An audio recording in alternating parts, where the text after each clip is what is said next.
کہتے ہیں بیٹیاں گھر کی رونق ہوتی ہیں، ہاں بالکل، اور جب وہ ہنس کر کوئی ضد کرتی ہیں تو دل چاہتا ہے ان کی ہر خواہش پوری کر دی جائے۔ آج میری ننھی سی بھانجی نے کہا کہ وہ میرا میک اپ کرے گی۔ اب بھلا اس کی بات کیسے ٹال سکتا تھا؟ میں بھی تختہ مشق بننے کے لیے تیار ہو گیا اور وہ بھی پوری محنت اور خوشی کے ساتھ اپنا فن دکھانے لگی۔ ویسے جگر، ایک بات ہے، بچوں کی دنیا کتنی خوبصورت ہوتی ہے، نہ انہیں اچھے برے کی فکر ہوتی ہے، نہ کسی تنقید کا ڈر ہوتا ہے، ان کے لیے صرف اور صرف محبت ہی سب کچھ ہوتی ہے۔ یہ بچے بھی کتنے معصوم ہوتے ہیں، کبھی ہنستے ہیں، کبھی روتے ہیں، کبھی اپنی ننھی باتوں سے پورا دن خوبصورت بنا دیتے ہیں اور ٹائم گزرنے کا پتہ بھی نہیں چلتا۔ رشتے صرف خون کے نہیں ہوتے، محبت اور اپنائیت بھی انہیں خاص بنا دیتی ہے۔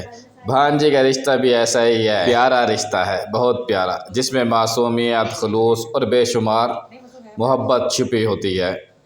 آج یہ میک اپ شاید دنیا کا بہترین میک اپ نہ ہو، میرے لیے بہت قیمتی ہے، کیونکہ اس کے پیچھے ایک ننھے دل کی محبت اور خوشی شامل ہے۔ بس میرے جگر، یہ ننھے منھے ہاتھ کسی ماہر بیوٹیشین کی طرح اپنے فن کا مظاہرہ کر رہے ہیں۔ میری اللہ تعالیٰ سے دعا ہے، اللہ تعالیٰ ہر بیٹی، ہر بھانجی، ہر بھتیجے، ہر بھانجے اور ہر بچے کو سلامت رکھے، اپنی حفظ و امان میں رکھے، کیونکہ انہی کی مسکراہٹوں سے ہر گھر کے اندر رونقیں ہی رونقیں ہیں۔ میری بیٹی نے کتنی مہارت اور نفاست سے میک اپ کیا ہے۔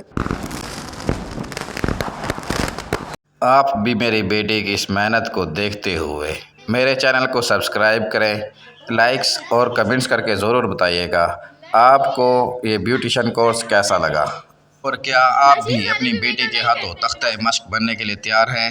ملتے ہیں اگلی ویڈیو میں، اپنا خیال رکھیے گا بہت بہت، اوکے، اللہ حافظ۔ Oh my God.